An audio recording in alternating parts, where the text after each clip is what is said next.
Sumainyo ang Panginoon. At sumaiyo rin. Ang mabuting balita ng Panginoon ayon kay San Juan. Papuri sa iyo, Panginoon.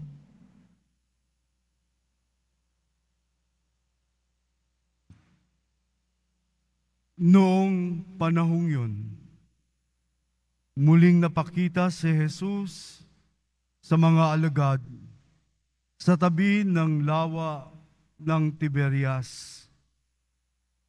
Ganito ang pangyayari. Magkakasama sina Simon, Pedro, Tomas, na tinaguriang kambal, si Nathaniel na taga Cana, Galilea, ang mga anak ni Zebedeo, at 2 pang alagad. Sinabi sa kanila ni Simon Pedro, "Mangingisda ako." "Sasama kami," wika nila. Umalis sila at lumulan sa bangka. Subalit walang nahuli ng gabing yon nang magbubukang liwayway na. Tumayo si Jesus sa pangpang. Subalit hindi siya nakilala ng mga alagad. Sinabi niya, "Mga anak, mayroon ba kayong huli?"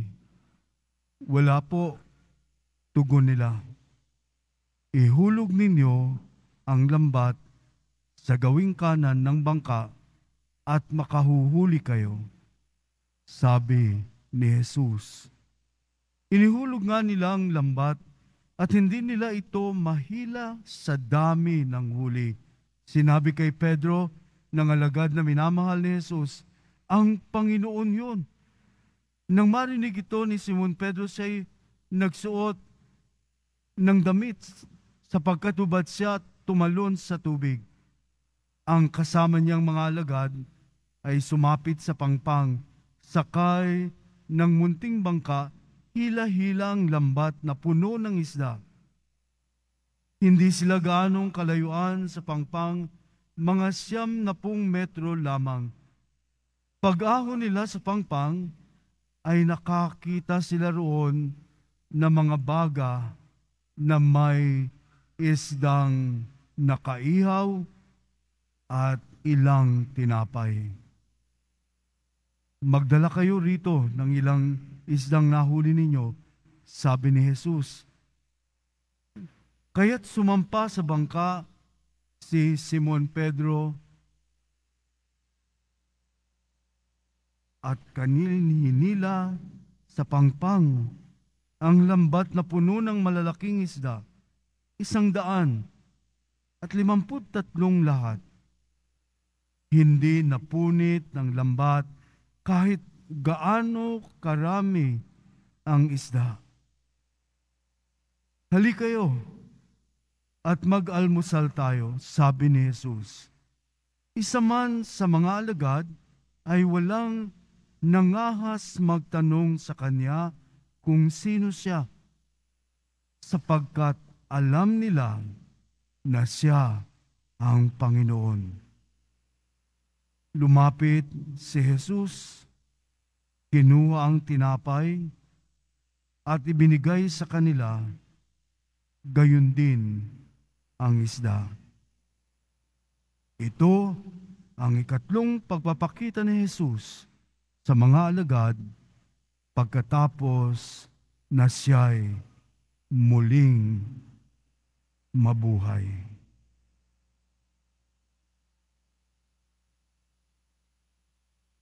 Mga kapatid, ang mabuting balita ng Panginoon. Pinupuri ka namin, Panginoong Hesukristo. Magsiupo muna po ang lahat.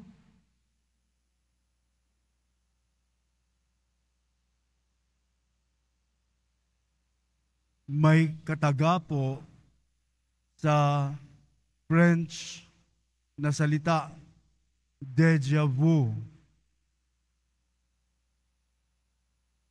na ang katagapong ito ay ginagamit bilang termino sa isang kahulugan na nakita na. So, déjà vu, ito yung French word. Parang nakita ko na yan Parang nadaanan ko na yan, nangyari na yan. Parang pamilyar sa akin ito.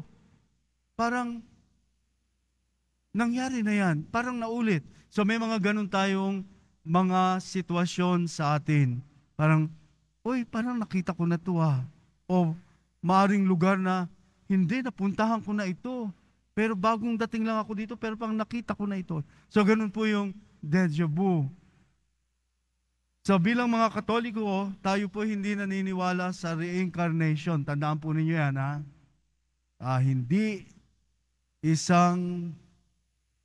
hindi tayong mga Katoliko na nananalig o naniniwala sa isang reincarnation o inuulit. Diba? Ikaw ngayon ay tao, sa susunod ikay ipis. Sa susunod ay ikay butiki. Susunod ay ikay surot.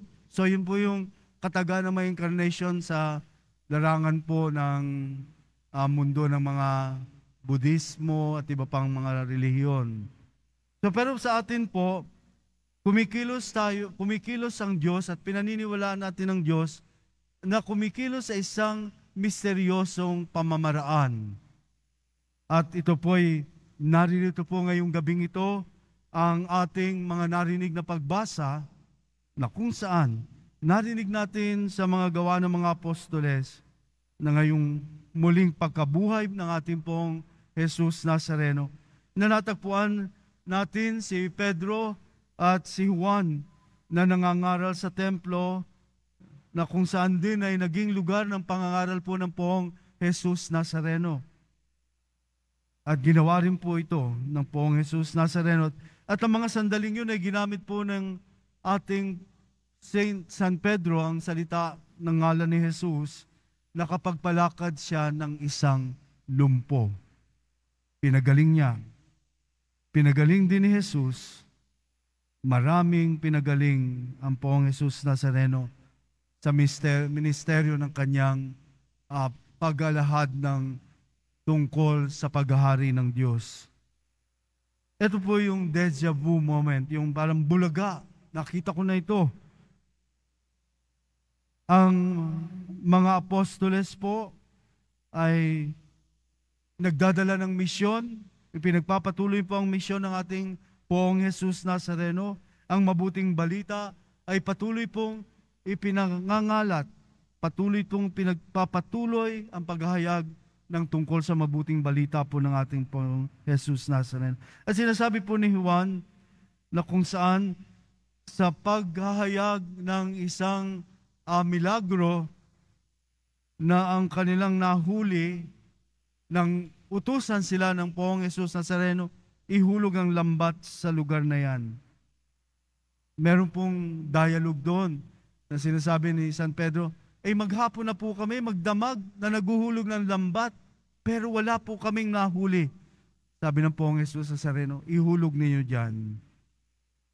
Ito'y naganap sa muling pagkabuhay po ng poong Jesus Nazareno, na kung saan ay nakita nila ang isang kamangha-mangha, deja vu, kasi bakit? Sa pagpapakain po ng poong Jesus Nazareno sa 5,000 tao, na ang isda na 2 ay dumami at ang 5 tinapay ay nakapagpakain ng 5,000 tao. So deja vu, dito wala silang mahuli. Sinabi, ihulog ang lambat at hindi sila magkandadala at hirap na hirap silang hilahin. Na punong-puno ang lambat, ngunit hindi ito nasira.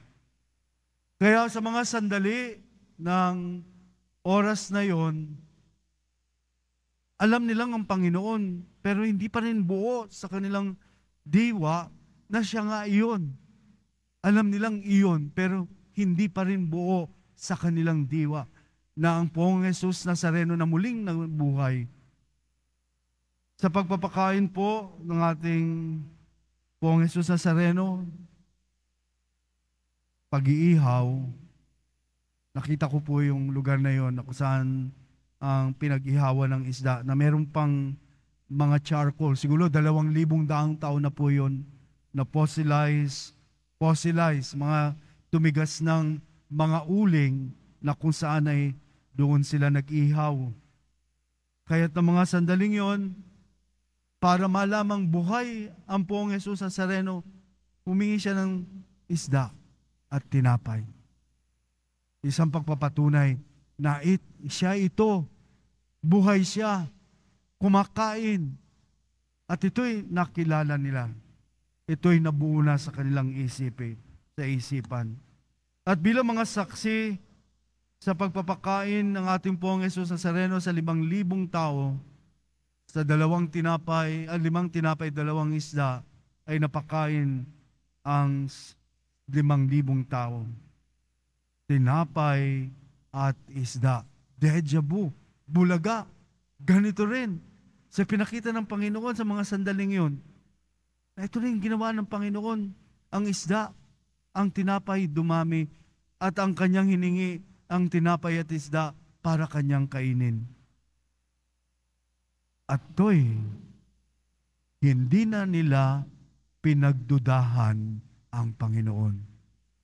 So tayo po bilang mga Kristiyano, bilang mga Katoliko, sa pang-araw-araw po nating pamumuhay, mga kapatid, ano ang inyong deja vu moment? Ano yung mga bulagta? Ano yung bulaga? Iba pala yung bulagta. Ito yung hinimatay na bulagta o nadapa.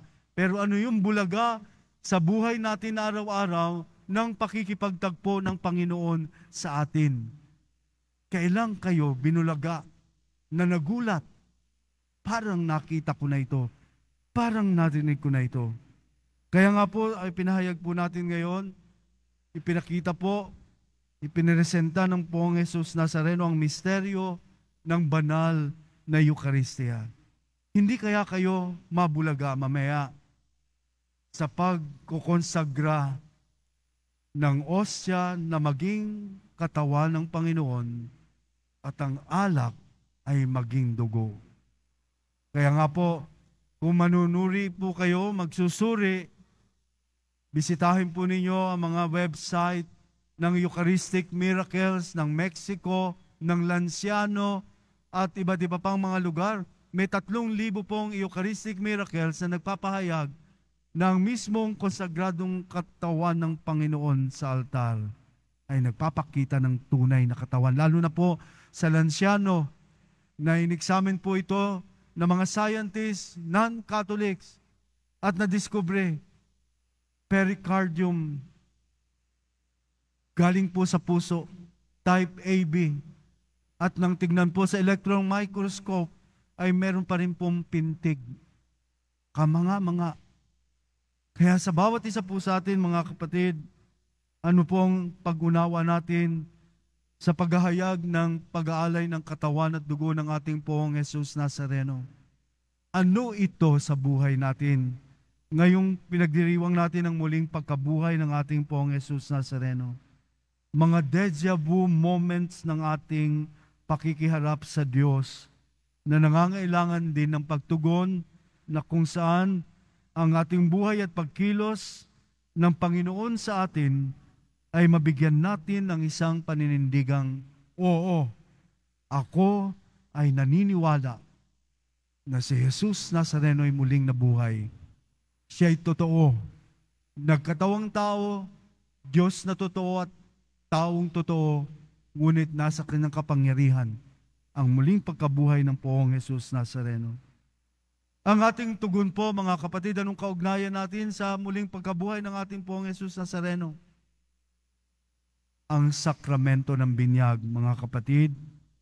Ang tawag po sa atin ay ang katapat, ang pag-ibig, na iibigin natin siya, at ang katapatan sa simbahang kanyang itinatag. Ang katapatan natin sa banal na Eucharistia, na ito'y totoong katawan, na ito'y totoong dugo ng ating Poong Jesus Nazareno, hindi ito ordinaryong tinapay na galing sa bakery, kundi mismo sa pagdiriwang ng banal na misa ay nagaganap ang isang mimala na kung saan ang bilin ng Poong Jesus Nazareno. Ito ang aking katawan. Gawin ninyo ito bilang pag-aalaala sa akin. Ito ang aking dugo, inyong inumin at gawin ninyo ito bilang pag-aalaala sa akin.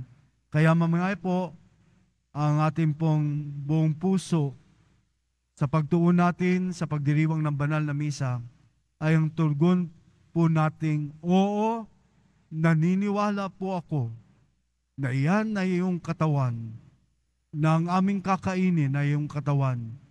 Iyan ay iyong dugo, ang iyong dugo na aming iinumin. Ito'y katotohanan ng tungkol sa pag-ibig ng Diyos sa ating lahat. Kaya't siya ay nagpakasakit, namatay, at muling nabuhay. Palakpakan po natin ang kadakilaan ng ating Poong Jesus Nazareno na nagdulot sa atin ng buhay.